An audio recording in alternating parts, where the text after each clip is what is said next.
Welcome, everybody, to the next episode of the Cannabis Review.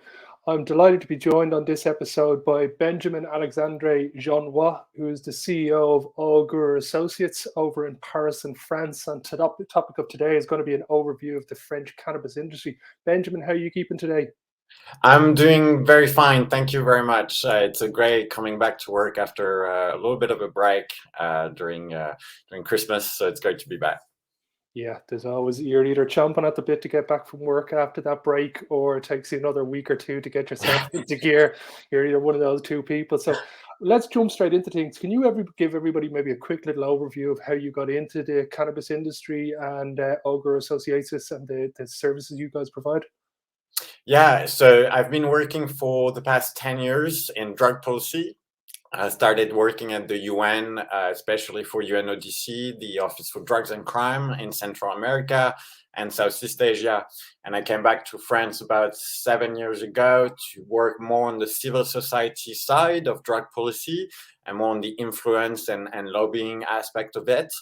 And one thing leading to another with my current partner, Aurélien, we co-created the Professional Hemp Union about 3 years ago, which gathered for the first time professionals from the CBD and medical cannabis sector in France. So very burgeoning markets, both of them. So it was the first professional representation in order to have a united front to talk with legislators and elected officials and the administration.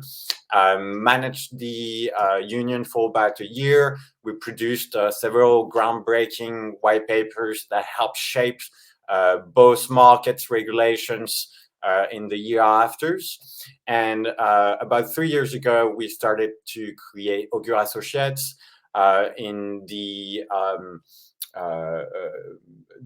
We needed to find a new way to accompany the development of those ecosystems. And so the idea was really to create a highly specialized group that was open to support companies from France and from abroad that wanted to do business in CBD, in medical cannabis market. We do also a lot of industrial hemp projects. So now we work in France a lot, but because of COVID, we started working a lot in other countries. And so now we're heading projects a little bit of everywhere in the world. So it's been a fantastic ride since then. Amazing. Yeah, you guys seem to be at the central focal point of the French industry. I kind of wanted to bring you on to give everybody a little clarity on the French cannabis industry. So we had in November 2020, the Court of Justice of the European Union confirmed CBD wasn't narcotic. Then we had in November 2021, which is last year, a legal firm called Latham and Watkins with a lawyer, Eveline von K. won a court case that basically solidified that you could have 0.03% in your CBD and you could use the whole plant to process oils and to use for tinctures.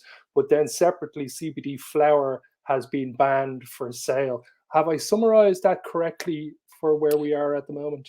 So mostly, and the devil is sometimes in the details.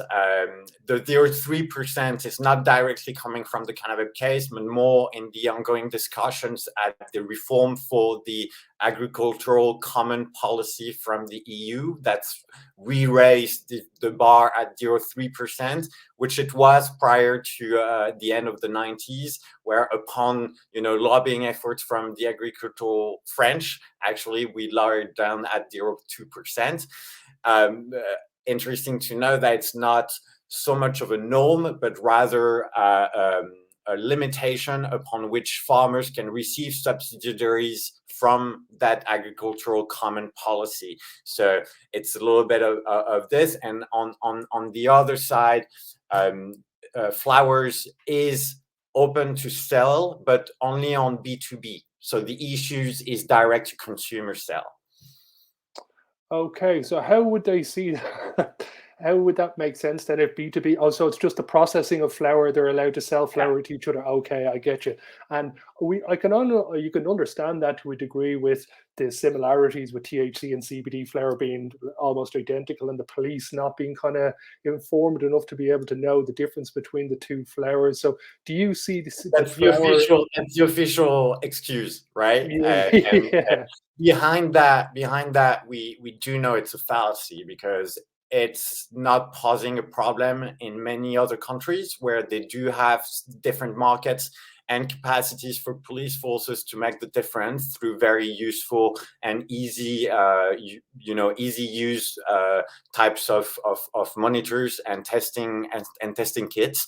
So the issue is a much more political ploy than that. You have to understand that the context right now of France is the one of the presidential campaign, and so everything is kind of tainted by this. And Macron, for the past 2 years, has went into a direction with his government in making clear that they didn't want to legalize flowers from the hemp market because it would give too much for them the impression that they're legalizing cannabis. That's the real reason behind it. And do you see what we've seen over in Ireland here now? A number of the stores that are selling CBD flower have been targeted directly, and there's a couple of other people around Europe that we've talked to. It seems to be that the industry for selling CBD flower will only be able to flourish when a recreational market is actually in place. Do you see that being the case?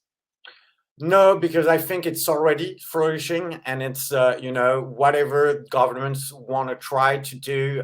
And let's take the example of France.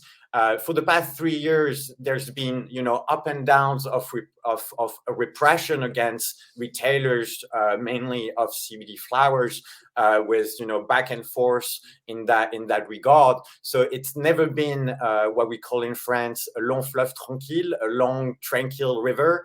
The idea right now is that it's directly forbidden by the French government, but a lot of people consider that it's a contradiction to the European flow goods of commerce goods, and so we're gonna see a lot of movements in the legal aspect of it. So I don't think there's a need right now, or even if it's Germany aside, there isn't a lot of European countries that are moving into that direction of complete cannabis legalization.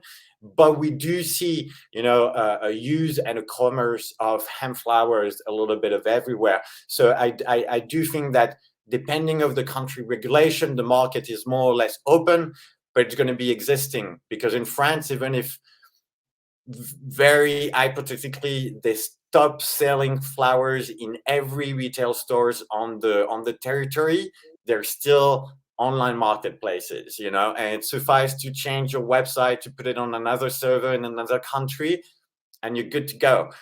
So there's a lot of contradictions and issues with the new regulation, and my take is that it's not going to hold, but it might take a couple of years still to get a proper regulation back in France.